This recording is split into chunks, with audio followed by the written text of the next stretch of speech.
Hello, everyone.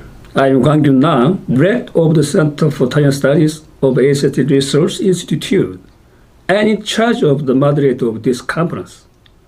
From now on, we will begin the 2020 International Video Conference titled on International Order and National Management Strategies in the COVID-19 Era. This conference is co-hosted by Center for Taiwan Studies of Asiatic Research Institute and Taipei Mission in Korea. This conference is also supported by Korea University. Now, we will have an opening ceremony before the plenary section. First, on behalf of the Asiatic Research Institute of Korea University, there will be a greeting from Ik Kim, who is the Director of Asiatic Research Institute. Good morning, everybody. Ladies and gentlemen, distinguished participants and viewers. I am Ik Kim, Director of the Asia Research Institute of Korea University.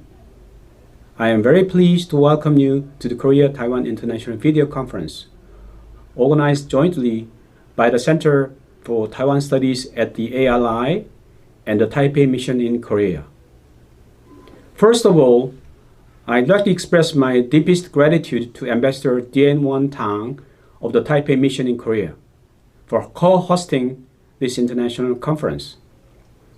Despite many difficulties due to the COVID-19, Ambassador Tang offered invaluable support to make this international conference take place successfully. As you can see, the world is now facing new challenges that mankind has never experienced before. Because of the COVID-19, most of our daily activities are conducted online. That's why we are holding this video conference online, not offline.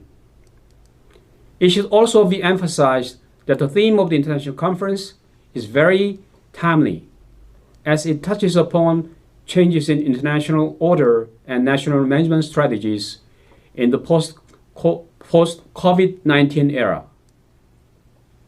As a matter of fact, COVID-19 ushered in a new way of life for mankind, exerting a profound impact on not only healthcare, but also politics, economy, society, technology, and culture as a whole.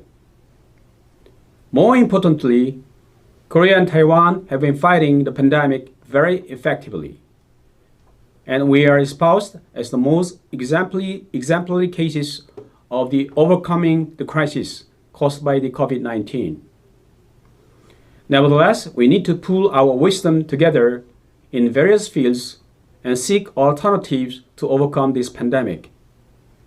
That's why this international conference is set to cover not only the medical and healthcare sectors, but also politics, economy, society, and culture. I hope that the themes presented and discussed at this conference will help us overcome the COVID-19 and open a new way, a new bright future.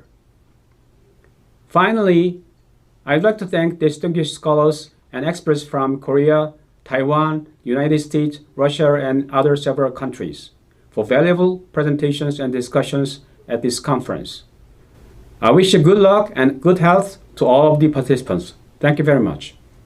Thank you very much, Director Kim. Following this, we'll have a congratulatory message from Dien Won Tang, who is the representative of Taipei Mission in Korea and the co-host of this conference. Dr. Kim Yi-soo, Director of Asiatic Research Institute of Korea University. Dr. Nam Kwang-kyu, Director of Center for Taiwanese Study of the ARI. Distinguished speakers, ladies and gentlemen, it is my great pleasure to speak at the commencement of the COVID-19 webinar series hosted by Asiatic Research Institute of Korea University. I would like to thank Dr. Kim and Dr. Nam for providing such a meaningful platform where the experts of different disciplines from Taiwan, Korea, and other parts of the world can discuss potential solutions to the multifarious challenges the COVID-19 pandemic has weighed on our society, to predict the implications of the new normal after COVID-19 and to suggest how countries should adapt. Taiwan and Korea have successfully contained COVID-19 and minimized its impact on people's daily lives. Taiwan managed the situation with the collaboration of the government and the civil society, reporting less than 500 confirmed cases and only 7 deaths so far. In addition to looking after its people, Taiwan is also helping. Taiwan has reached out to other countries to help them tackle the pandemic and join forces with like-minded democracies to explore the development of rapid test kits, medicines, and vaccines. By the end of June, Taiwan had donated 51 million surgical masks, 1.16 million N95 masks, 600,000 isolation gowns, 35,000 forehead thermometers, and other medical materials to more than 80 countries, including Taiwan's diplomatic allies, the US, the European nations. However, the effective control and prevention of COVID-19 is only the first step to maneuver in the new normal.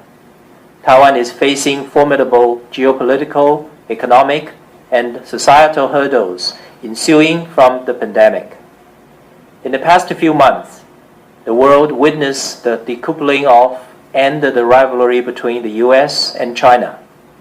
The acceleration rise, the digital economy, and the disruption in and the burgeoning reforms of the global supply chain, all of which add layers of complexity to the post-COVID era.